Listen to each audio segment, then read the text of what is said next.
this game. We'll bring it back to the booth. Ask our final trivia question of the morning to give away 12 months of premium, so stay tuned for that. But let's begin the finals with some temples, shall we? A triumph and plenty on each side of the board. Arnold's going to consult his hand before putting that top card to the bottom. We'll turn it over to Winn. He will untap and take a draw. This is a wild guess, discarding a Chandra's Phoenix. Look at the value. Oh, that is a combo. I had not even considered that. He has unlocked some sort of achievement. That is a combination of cards, in short, a combo. My goodness, a mana confluence. All kidding aside, that card is very important right now as Arnold's going to go down to 19. It's going to fix his mana, but will the cost be too high? And you can see Chain of the Rock in Tyler's hand, one of the most important cards in this matchup, just a way to, no questions asked, remove one of Jamie's powerful threats. Also, the thing you got to like about Voice Resurgence in this matchup, it forces Winn to actually cast all his burn spells on his turn. You're operating with, at minimum, more information, which is really nice. Yeah. Looks like he is going to tap some mana here for the chain, and there that is. He's going to enchant that mountain and take that Voice of Resurgence with it before passing the turn back over to Arnold, who will take a draw. Fleecemane Lion was just picked up here for him. He's going to go down to 18 to cast that. A 3/3 does join the fray. You see he's got a Stomping Ground to put into play, but a Temple of Plenty will do just fine. Little scry action here. Top card will go to the bottom yet again before kicking it back to Winn, who's going to fire off a Magma Jet and go down to 19 doing so. Both of these players with a Mana Confluence in play going to take a little bit of damage on the way. And if you were a believer of the hype of Mana Confluence and Standard, when that card got previewed, this elimination rounds is a vindication for you. It has been all over the place. It took a week or so. Yeah. But it's starting to work its way into the format, as Winn is going to draw a card for the turn. He saw him pick up his Chandra's Phoenix from the graveyard, discarding its Wild Guess a little bit earlier. A Temple of Triumph, going to put the top card down to the bottom. Can he get that Fleecemane Lion off the table? Does he want to get that Fleecemane Lion off the table? Or is it time to go racing? It looks like it's time to go racing. Going to go down to 18. Going to push Arnold down to 14.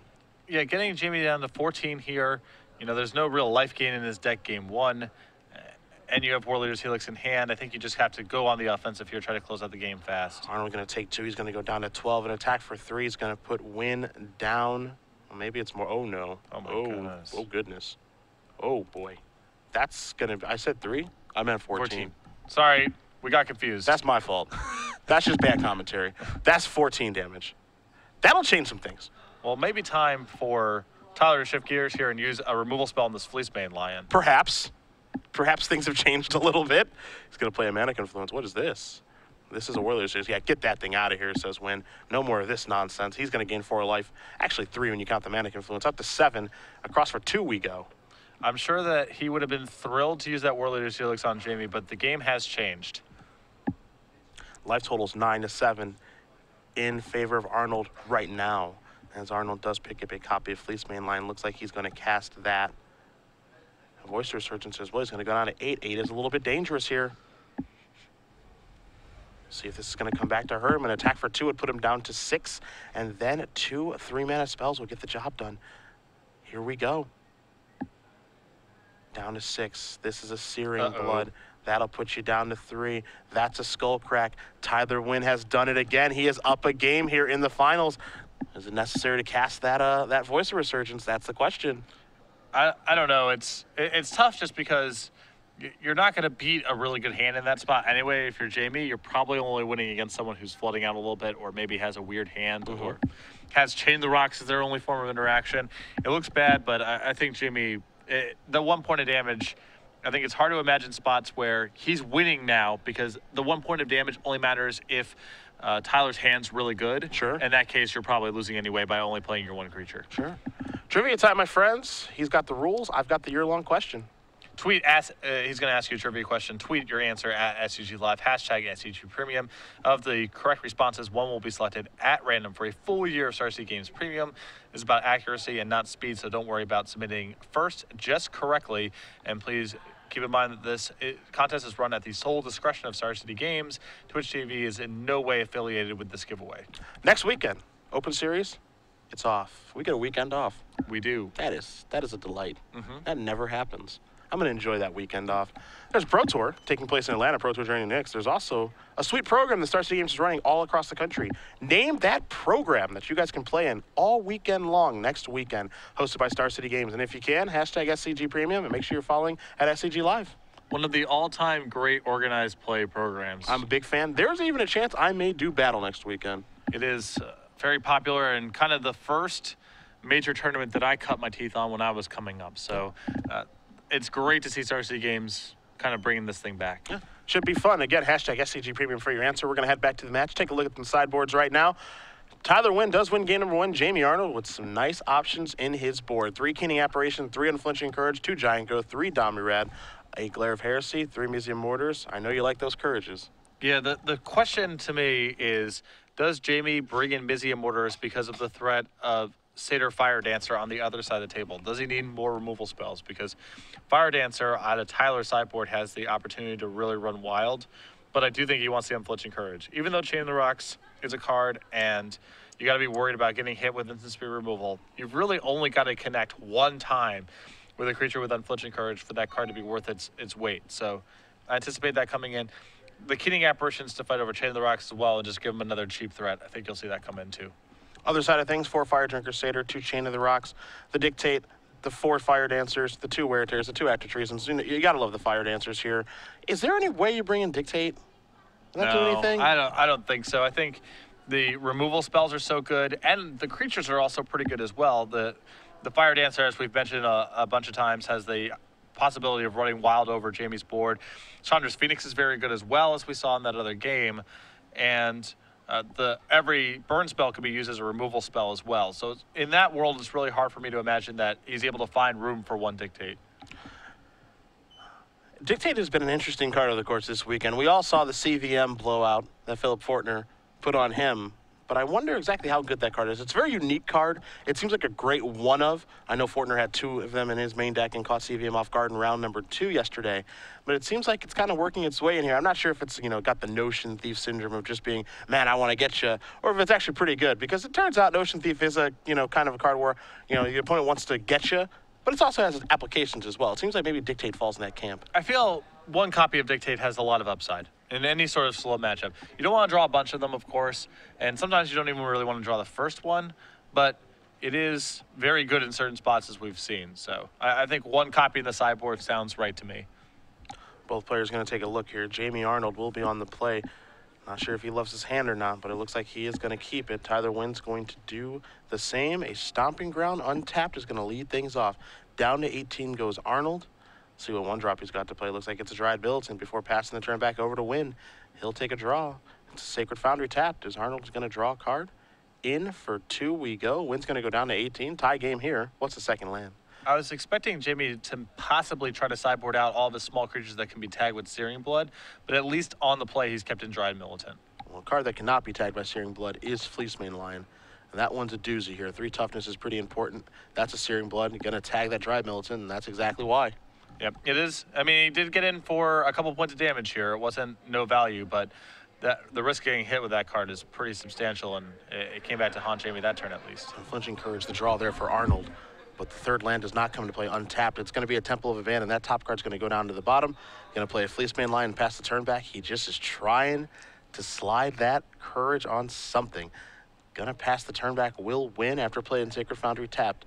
Do you make your move with Unflinching Courage now, or do you wait? I think he waits. I mean, with 2 mana up, there's no real rush. It's not like Tyler can just afford to take 6 points of damage here, more than likely. So I would at least start by attacking and see what Tyler does. That's what he's going to do. An attack for 6 is going to put Winn down to 9. The follow-up play is a Boros Reckoning. You got to like Winn's, because you got to like Arnold's board position right now. Especially if the last card is Boros Reckoner, then I'm certainly not going to be casting, trying to cast the Unflinching Courage that turn. He saw a Boros Charm, makes it 9-9. A mountain going to come into play here for Winn. And you also got to love that Unflinching Courage, a great target for the Boros Reckoner. That is a combo. Yeah, go ahead, kill it. Here's an attack for 9. And that's just going to do it, just straight up. Nothing that Winn can do about that. We knew these games were going to be fast and furious, but this is ridiculous. That kind of draw is really hard for Tyler to beat. He's not that well equipped to handle a sea of 3 toughness creatures, because if he's using his removal spells, if he's using his burn spells as removal spells, that plays right into Jamie's hands. At that point, he really only needs to get one threat to stick. And if he's trying to win the game by, searing blooding and trying to shuck and jive and race with his burn spells, then cards like Fleecemane Line are going to be very good against him. That's what you saw in that second game. This matchup may be all about who's on the play. That would not surprise me at all. Definitely helps a lot. And if I'm Jamie here, I would need to strongly consider going back to the sideboard and getting these one-toughness creatures out of the deck. I'm not sure how much of that he's already done, but I would be scared to death of my one-drop getting hit by Searing Blood when I'm on the draw, especially because if Jamie's casting one of his one-drops in the first turn, it almost certainly involves Mana Confluence or a dual land coming to play untapped. And I think you're walking into a potential devastating opening sequence there if your one-drop gets tagged by a Searing Blood. Yeah, we saw it in that game, but I think the only reason that didn't come back to hurt Arnold too much is simply because he was on the play. Yeah, Jamie was just out in front the whole time. Yeah. But if, imagine on turn 3 he has nothing instead of another Fleecemane Lion, then that 3 damage that he takes there might allow Tyler to shift gears and turn into a full burn deck. He had to react too much to Jamie's board that game because Jamie's draw was so fast. Yeah. We're going to see how it goes here. Game number 3 between these players. Take a look at the clock in the middle there. 11:58, 9, 12 minutes. We are breaking all sorts of speed records in Knoxville this weekend. We might be the first ones to breakfast this weekend. That never happens. Yeah, I mean, the breakfast before 9 after leaving before 10 yesterday that blows out our previous record. It's not even close. Yeah, it's not even real. Mana Confluence, thank you very much. Thank you. Yeah. Someone's got to go. Yeah, someone's died here. That's for sure. Game 3 between these two players. Again, Tyler Winn, #1 seed, has not lost on the weekend. Jamie Arnold with Brave Naya, a deck that has been kind of underplayed, not having the finishes that Brad Nelson was probably hoping for, but this is really its breaking out party this weekend. I'm really excited about getting to play against Mana Confluence. That has not happened yet. But in Legacy, when I'm playing Burn, every single time my opponent plays a fetch land, my eyes open up a little bit, like widen, You are at 19. Like you're going to do that? Yeah. You're going to go ahead and do that? Okay. That's good. Mana Confluence is like that over and over again. Yeah, it's just right it's right in my range as a card to play and want to play against. Yeah. I love a good, 3-color aggro deck. Oh, Something I generally enjoy. Oh, I don't like that kind of stuff. Yeah, that's for me. I like to really push the limits of my mana base sometimes. Never a big zoo guy, but I like a 2-color aggro deck with a splash. Okay. I like to dabble a little bit in the third color. Usually I feel like if I just kind of cast my stuff, I'll be fine. And so anytime I lose a match because I had stuff in my hand I couldn't cast for whatever reason, I'm just beyond infuriated. You need to top deck harder. So that usually excludes 2.5 color beatdown decks. Ah, sure.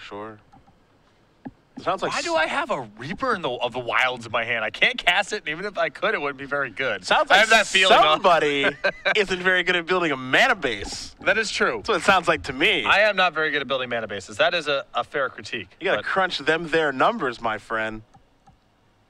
That's where I get the most enjoyment out of it. Both players are going to draw their opening hands. Oh, a mulligan here for Tyler Winn, and Jamie Arnold is going to keep mulliganing for the burn deck, and not so good. It really puts a lot of pressure on Tyler to find Chandra's Phoenix. That's the kind of card that can really undo a mulligan. It's a powerful threat. Jamie isn't really equipped to block it, and it allows him to play more of a removal game because he has a repeated source of damage. Satyr Fire Dancer is also potentially a big deal off a mulligan here. That can be worth a lot of cards. Wild guess discarding a Chandra's Phoenix, not so bad either. That was a combo. That is a delight. I didn't even know Wild Guess was legal. It kind of caught me by surprise. Not really a card on my radar. Yeah. I saw it in the deck list. I'm like, is that a thing? Okay, sure. Go for it. It's such an odd duck, and you never see it in deck lists. So it's easy to forget that it's a legal card. Not a thing that happens, but it's happening here too in the main deck, and as a result, we'll probably see more of them moving forward in these burn decks. Winn going to take a look at his 6. He's happy. Sacred Foundry. Pass the turn back. Game 3 of the finals is underway. Winn's hand looks pretty good. You see a Satyr Fire Dancer over there. Arnold going to go down to 18. He's left his 1-drops in. You don't know how many, but we see a Soldier of the Pantheon here as well. That's what he's going to lead the game off with. We'll see. I mean, Tyler has a draw involving Searing Blood. This is going to be pretty bad. And there is Searing Blood. Arnold's going to go down to 15 immediately. You see a Stomping Ground in his hand. Another Soldier of the Pantheon as well. Mana Confluence. He deals himself a lot of damage. Oh, boy.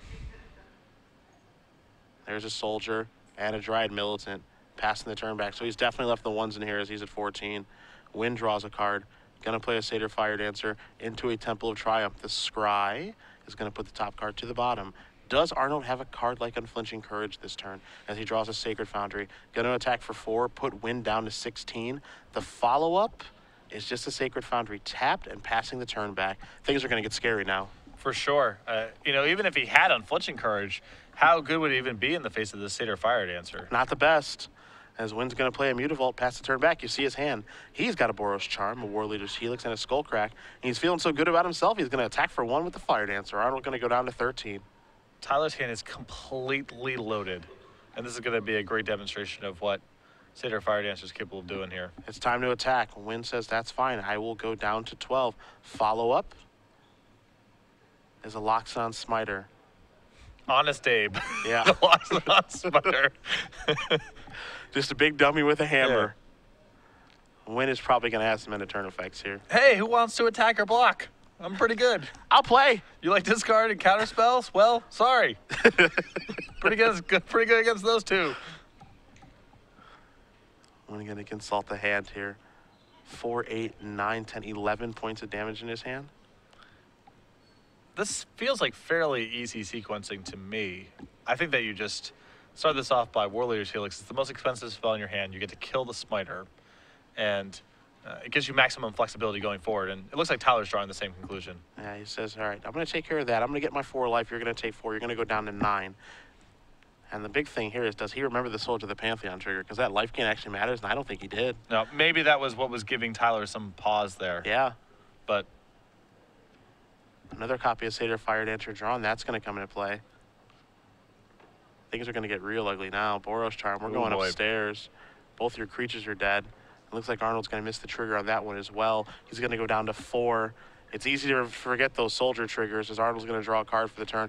It's another copy of Manic Influence. His last card in his hand, that's a spell, is a Boros Charm. You see the 3 other lands here. Tyler Winn on a mulligan is in the driver's seat. Stomping Ground going to come into play tapped. Winn will untap. He'll take a draw. He's going to play a Sacred Foundry tap. Fire up Mutavault. This is an attack for the win. Tyler Winn defeats Jamie Arnold 2-1. Red, White, Burn is your champion here in Knoxville. Satyr Fire Dancer, very good against Jamie in the post-board games. There's no other way to put it. Absolutely. Not a lot of removal. It's a big cost for Jamie to bring in his copies of Mizium Mortars because there's so few targets in Tyler's deck. But without any removal spells for those Satyr Fire Dancers, it's going to be really hard for Jamie to win. You saw that 3rd game.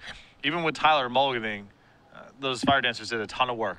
You know, this is really telling. From last weekend when we saw Tyler Winn on camera lose a really close match to Adam Jurczyk, a former pro player who's kind of making his way back onto the scene. Jurczyk played a beautiful match there. Maybe we disagreed a little bit with some of Tyler's play, some of the card choices in his deck list, but you can tell he went back to the shop, took the deck in, changed some things, came out with a better build this weekend, and found something that he liked, and now he's a champion here in Cincinnati.